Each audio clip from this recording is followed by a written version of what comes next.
이 이스웨치스가 이번에 ESMO에 참가했습니다. 많은 기업들 중에 저는 이스웨치스를 주목하는 이유가 뭐냐면요, 주가가 싸요. 시가총액이 2천억도 안 됩니다. 사람들이 이 데이터에 대한 가치를 좀 알았으면 좋겠다 라고 생각을 해서 분석을 했어요. 여기 보시면 이건 신문 기사입니다. 이스웨치스가 ESMO로 참가했고, 보시면 파이프라인 이름인데요, 이수 104 임상 1상 파트 2 중간 결과가 공개됐습니다. 바로 이수104는 어떤 파이프라인일까요? 여기 보시면 타깃이 두경부암도 있고 대장암도 있고 유방암도 있습니다. 근데 오늘 제가 설명드릴 부분은 바로 두경부암이에요.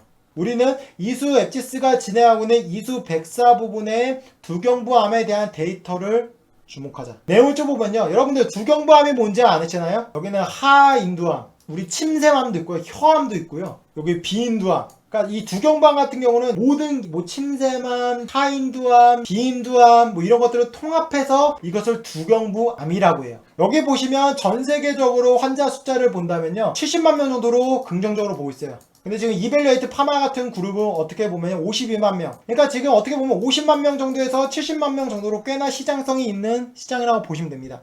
그러니까 이 약이 정확하게 말하면 오랄 쪽이나 혀나 비인두나 아니면 침샘암이나 이런 부분에 효과가 일어나는 부분은 아직 진행하지 않았고, 큰 틀에서 두경부암 쪽에도 효능이 발휘되는지 확인을 한 부분인데, 두경부암에서 만약에 효능이 확인되면 당연히 이 안에서도 효능이 되겠죠. 어느 쪽에서 효능이 많이 나오고 어느 쪽에 효능이 안 나올 겁니다. 그러니까 지금 어쨌든 간에 큰 틀 안에서 스크리닝이 진행했다라고 보시면 되고요. 이 시장성이 꽤나 크다라고 보시면 돼요. 여기 보시면요, ERB3 혹시 이거 기억나시나요? 우리 아까 비소세포폐암 부분에 있어서 2세대 치료제가 바로 ERB3을 막았거든요. 다 연결되어 있어요. 한마디로 뭐냐면 이 발현이 됐다는 건 이 수용체가 나온다라는 건데, 그러니까 이 두경부암이 걸린 환자들의 40%는 ERB3이 많다라는 거예요. 그러니까 이게 암이 생성을 하고 암이 커지는데 주 원인 중 하나라고 보고 있다라는 거죠. 근데 보시면 뭐냐면요, 두경부암 같은 경우는요, 기존의 치료제가 ERB1과 2를 치료를 많이 해요. 그러니까 1차 치료제로 ERB1과 2가 발현하는 것을 억제하는 치료제를 많이 쓰고 있는데, 이것을 써도 결국 약이 재발을 한다는 거죠. 재발 확률이 무려 85%입니다. 10명 중에 8명에서 9명이 재발을 한다는 거예요. 그러니까 그 다음에 재발을 하는 주 원인이 ERB3이라고 보고 있는데, 그렇기 때문에 이 시장성이 굉장히 지금 주목을 받고 있다라고 보시면 돼요. 바로 이 부분에 있어서 이수 앱지스가 임상을 ESMO에서 발표했다라고 정리할 수 있는 겁니다. 그래서 넘어가면 이 두경부암 임상은 어떻게 진행했나라고 본다면요, 여기 보시면 표준 치료를 진행하면요, 내성이 발생합니다. 모든 항암제는 내성이 있어요. 언제 발생하냐, 사람의 차이에 따라 어떤 사람은 1년 뒤에 내성이 오고 어떤 사람은 2년 뒤에 오고 그 차일 뿐이지 결국 간에 내성이란 게 옵니다. 여기 보시면요, 표준 치료 효과, 암의 볼륨이 커지는데, 약을 안 먹으면 암이 계속 커지는 건데, 약을 먹으면 계속 이 암의 크기가 유지가 되죠. 근데 내성이 발생하면 다시 커집니다. 약을 먹어도 효과가 없다라는 거예요. 그러면 이 재발암 치료 효과를 할 때 이 얼비특수를 하는데, 얼비특수와 병유요법을 했더니 이 약이 이 암의 종양이 작아졌어요. 쥐를 통해서 확인을 한 거죠. 그러니까 쥐를 통해서 확인했다는 건 전임상을 통해서 그 가능성을 확인을 해서 사람을 대상으로 임상 1비상에서 데이터를 진행하고 있는 거예요. 그러니까 지금 보시면 우리 아까도 타그리소 같은 경우도 내성이 발생했을 때 객관적 반응이 나왔고 그 시장이 크다라는 거 말했잖아요. 역시나 이 시장도 지금 내성이 발생하고 그 시장이 크기 때문에 시장성은 꽤나 괜찮다라고 우리가 본능적으로 생각할 수가 있는 거예요. 이 데이터가 지금 이번에 발표했고, 그리고 2019년도 ESM에서 발표한 내용과 섞여 있습니다. 여기 보시면 지금 글로 되어 있는 게 이번에 발표한 내용이고요. 이 내용은 이전에 발표한 내용이기 때문에 우리는 이것을 같이 볼 줄 알아야 돼요. 왜? 그래야 이수 앱지스의 파이프라인이 얼마나 데이터가 값어치가 있는지 우리는 판단해 볼 수 있기 때문이죠. 자, 이걸 좀 설명드리면요, 먼저 이번에 발표한 내용을 보겠습니다. 여기 보시면요, 안전성 부분에 있어서는 이상 반응으로 인한 중단이 없었습니다. 이 말은 뭐냐면요, 그레이드 3등급 이상의 부작용이 없었다라는 거예요. 이 말은 뭐냐면 그레이드 3등급 이상의 부작용이 없었다라는 겁니다. 그러니까 한마디로 안전성이 임상 1비상에서는 매우 안전한 부분이 지금 중간 결과까지는 확인이 됐다라는 겁니다. 그러면 유효성 부분을 봅시다. 병원을 통해서 임상을 진행하고 있는데 병원군이 우세했는데 그 부분이 뭐냐면 객관적 반응률이 36.4%가 나왔습니다. 그 말은 뭐냐면 이 약을 먹었을 때 암의 종양 크기가 30% 이상 줄어든 환자, 암의 크기가 멈춘 환자, 완전간의 환자의 비율이 10명 중에 3명에서 4명 정도는 효과를 봤다라는 거예요. 그러니까 이 36.4%가 얼마나 귀한 데이터인지 우리는 판단해 봐야 돼요. 그냥 보고 36.4가 높은지 낮은지 우리는 알 수가 없잖아요. 항상 이 데이터는 기존에 개발하고 있는 치료제, 아니면 이 약에 시판되는 치료제나 개발하고 있는 치료와 비교할 줄 알아야 돼요. 근데 여기 한번 데이터를 비교해 보겠습니다. 이 부분은 뭐냐면 이수 104가 단독으로 진행했던 데이터예요. 이 부분 부분은 뭐라 했죠? 병용이라고 그랬죠? 병용이고 이 부분은 단독입니다. 레이저티니까 아마반탐의 단독과 병용의 데이터를 합쳐서 비교한 거와 똑같은 이치인 거예요. 이 데이터를 미리 공개했고 그 다음에 이번에 데이터 공개한 게 바로 병용 데이터입니다. 여기 보시면요, 두경부암 환자를 대상으로 진행했는데요, DCR 질병 통제율이 무려 85.7%가 나왔습니다.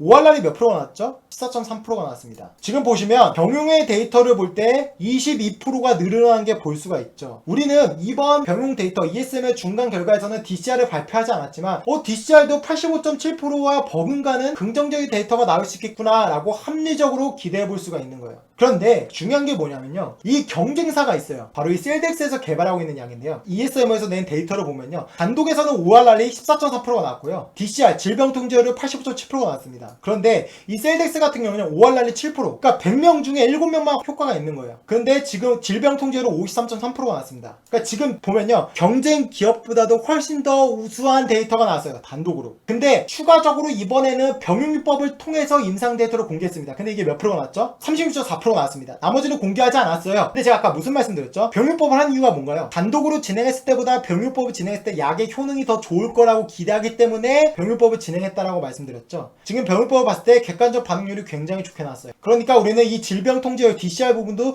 좋게 나올 수 있지 않을까. 아직은 중간 결과니까 발표를 못한 겁니다. 나중에 추후에 결과가 나왔을 때 굉장히 좋지 않을까라고 합리적인 기대를 해볼 수 있어요. 그렇기 때문에 지금 이 데이터를 우리는 굉장히 주목해야 돼요. 여기 보시면 이전에 1차, 2차 등 치료 경험이 있고, 그러니까 이것은 1차 치료제는 아니에요. 기존의 시장에 나와있던 치료제를 통해서 1차 치료제를 받고 최소한 2차 치료제 이상으로 지금 임상을 진행하고 있는 거거든요. 여기 부분에서 지금 임상을 진행하고 있는데 그 데이터가 지금 경쟁사보다는 우수하게 나왔습니다. 근데 이 데이터가 값어치가 있는 게 뭐냐면요, 지금 이 셀덱스 같은 경우 안전성에서 이상이 생겨서요, 임상을 중단했어요. 멈췄습니다. 멈춰있어요 지금. 근데 지금 이수 같은 경우는 어떻게 나왔죠? 여기 보시면 이상 반응으로 인한 중단이 없죠. 이 데이터가 굉장히 중요해요. 아직은 부작용이 심해서 이 임상을 멈춘 경우가 없기 때문에 안전성 부분에 있어서 지금 경쟁사의 셀덱스보다도 훨씬 더 우수한 게 병용요법에서도 보인다라는 거죠. 그러니까 지금 36.4%가 보고 우리가 뭐 이거 데이터 보고 어떻게 판단이라고 할 수 있어요. 맞죠? 근데 이 단독 데이터에서 상승한 비율을 보자고요. 그러면 22%가 늘었기 때문에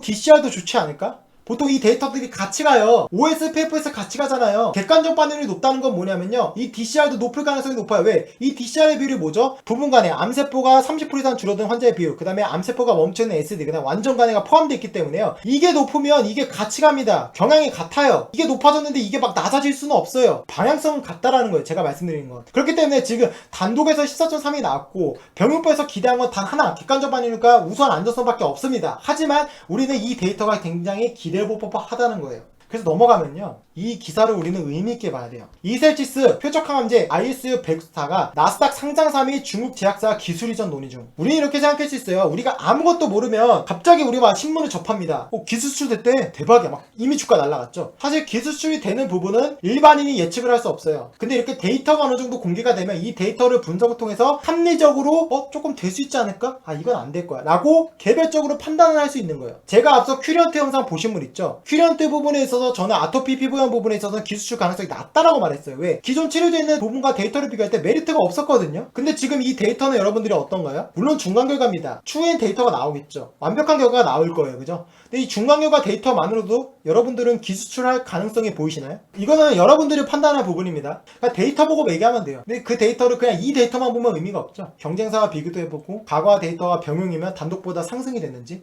상승이 되면 좀 더 기대해볼 법한, 이렇게 합리적으로 내가 분석해볼 수가 있는 거거든요. 저 역시도 제 답이 궁금하다면 저도 가능성이 있다고 봅니다. 여기 내용을 한번 볼까요? 여기 보시면요, 회사에 따르면 이달 ESMO에서 임상1사 결과를 발표한 이후 IS-104 기술 이전 논의가 더욱 활발히 진행되고 있다.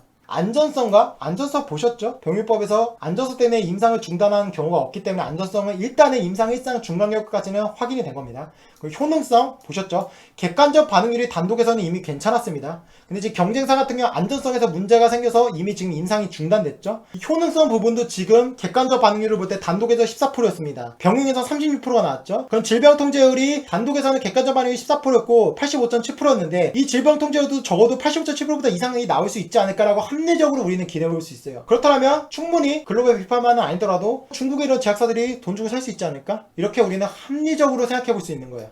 여기 보시면 구체적인 계약 상대방과 내용을 밝히기는 어렵지만 두 제약사와 동시계약 체결은 불가능한 당연하죠. 두 제약사와 동시계약은 안됩니다. 한 회사랑만 해야겠죠. 신중한 선택을 위해 논의를 지속하면서 임상 이상 준비도 최선을 다하겠다. 이게 거짓말일 수도 있습니다. 그죠? 모르는 거예요. 이건 관계자만 아는 거예요. 근데 저는 이 데이터를 보고 충분히 두 제약사와 심도 있는 대화를 나눌 수 있는 메리트 있는 데이터다 라고 저는 말씀드리고 싶어요. 그래서 이즈에시지를 좀 여러분들이 주목하셨으면 좋겠어요. 왜 주목해야 되냐?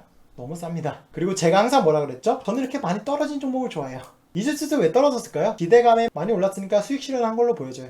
근데 이 데이터를 단순하게 ESMO 데이터가 해서 빠졌으니까 버릴 만한 데이터라고 저는 보지 않아요. 충분히 기술 추출 가능성이 있지 않을까? 기술 추출한다면 이 종목이 또 고가의 방향성을 못 잡고 떨어졌지만 다시금 만원대 이상으로 도전할 수 있지 않을까? 저는 이렇게 생각해요. 왜냐고요? 이 시가총액이 2,000원밖에 안 합니다. 근데 저는 저 임상 일상이긴 하지만 데이터가 굉장히 저는 값어치가 있다라고 봐요. 바이오기업 중에 시가총액 2,000원이면 엄청 싼 건 아마 다들 아실 겁니다. 많은 종목들이 있어요. 지금 이 순간에도 코로나 백신 테마를 통해서 들락날락하고 시가총액이 엄청나게 들뛰는 기업들이 있습니다. 저는 기업들보다도 그냥 이 기업의 가치를 분석했을 때요. 이스엣지스가 저한테는 훨씬 더 소중하고 가치 있는 기업이라고 말씀드리고 싶어요.